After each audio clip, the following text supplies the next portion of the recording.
Assalamualaikum warahmatullahi wabarakatuh. Baiklah, pada kesempatan kali ini Dini akan membuat video yaitu perbaikan video di mata kuliah kewirausahaan tentang usaha dini, yaitu dengan nama Pondok Pendidikan Matematika Anak SD. Di waktu Dini Zoom kemarin itu tidak ada yang memberikan saran, yang ada cuma memberikan pertanyaan, dan itu cuma beberapa pertanyaan.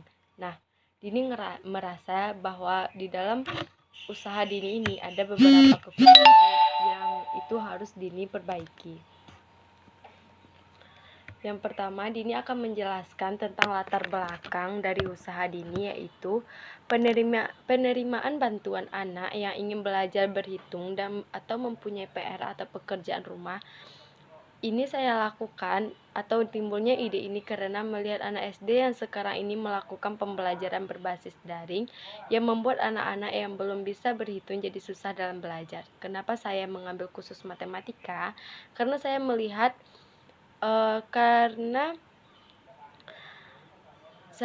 banyak anak-anak SD yang tidak bisa berhitung dan tidak bisa membuat pekerjaan rumah mereka atau PR. Dan kenapa anak sulit dalam membuat PR matematika? Karena kurangnya penjelasan dari guru. Hal ini membuat hati saya bergerak untuk mendirikan pondok pendidikan matematika khusus untuk anak SD ini. Anak memang memiliki orang tua yang bisa mengajarkan mereka, tetapi hanya banyak saya lihat bahwa ketika orang tua menjelaskan kepada anak, itu mereka selalu membentak dan selalu mengasari anak. Dan anak juga memiliki orang tua yang bisa mengajarkan mereka, tetapi saya banyak melihat juga anak yang orang tuanya tidak memiliki pendidikan, seperti tidak menamatkan SD atau tidak mengingat kembali pembelajaran yang sudah lama berlalu, serta kesabaran orang tua yang kurang paham dan kurangnya dalam mendidik anak. Karena saya melihat untuk membuat PR tersebut harus dimarah-marahi anaknya, harus dibentak. Jika anak terus dimarahi, maka kognitif anak akan sulit untuk berkembang dan anak akan mengalami ketraumaan. Selanjutnya yaitu market share. Target untuk penerimaan anak adalah ke Pondok Pendidikan Matematika Anak SD ini hanya sekitar Kecamatan Bayang, dan pembelajaran ini dilakukan dengan memakai masker dan tetap menjaga kesehatan pada saat COVID-19 ini, seperti mencuci tangan dan lain sebagainya. Sebelumnya, di video saya sebelumnya, saya menjelaskan bahwa saya menerima anak dengan melalui aplikasi Zoom. Nah, pada kesempatan kali ini, saya meralatnya, saya tidak menerima anak dalam aplikasi Zoom karena saya merasa aplikasi Zoom itu tidak tepat untuk menjelaskan materi matematika untuk anak SD. Jadi saya tetap menerima anak yang datang ke rumah dan saya akan mengajarinya. Strategi atau IT. Yang pertama, mengenali competitor atau pesaing yang ada. Memperluas pembukaan pembelajaran, mengadakan promosi, mengutamakan mutu pendidikan untuk anak, meningkatkan pembelajaran yang baik, meminimalisasikan biaya investasi agar pendirian Pondok Pendidikan Matematika SD anak ini pendirian Pondok Pendidikan Matematika Anak SD ini terus berjalan dengan baik dan lancar. Kemudian di sini ada jadwal. Membuka pembelajaran khusus Sabtu dan Minggu pada jam 9 pagi sampai jam 2 siang untuk tatap muka, dan Selasa pada jam 1 sampai jam 3 sore itu khusus untuk tatap muka juga.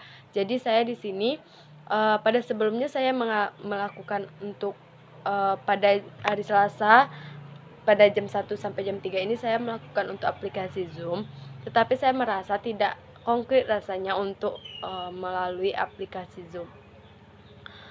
Pemasarannya, untuk mempromosikan jasa ini bisa melalui sosial media seperti Facebook, WhatsApp, YouTube, Instagram, dan TikTok. Analisis pesaing dan risikonya. Analisis pesaing.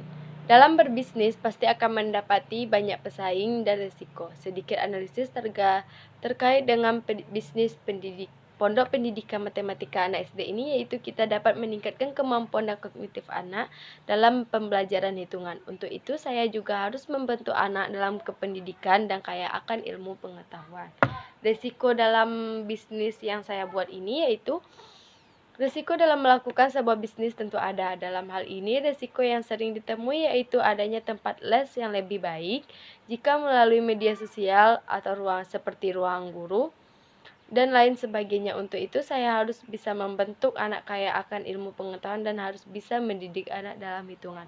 Jadi, di dalam hal ini, di dalam mendirikan Pondok Pendidikan Matematika Anak SD ini, untuk saat ini saya tidak mengenakan biaya karena jika untuk mengajar anak di rumah itu saya melakukannya dengan ikhlas. Untuk saat ini ya, kemungkinan untuk yang akan datangnya jika sudah lancar saya akan menerapkan biaya, dan itu biaya yang saya terapkan sesuai dengan ekonomi orang tua anak. Jadi ada per tahapnya, mana ekonomi orang tua anak yang di bawah, yang di atas gitu. Jadi saya tidak mewajibkan maksudnya saya tidak harus mengkhususkan biayanya sekian dalam sehari atau beberapanya, tapi untuk sekarang saya tidak menerapkan biaya. Dan banyak juga teman-teman kemarin yang bertanya, "Kak, Kakak melakukan usaha ini sendiri atau ada teman yang membantu atau orang lain?" Nah, untuk mendirikan usaha ini, saya melakukannya sekarang sendiri dan mengajarkan anaknya juga sendiri.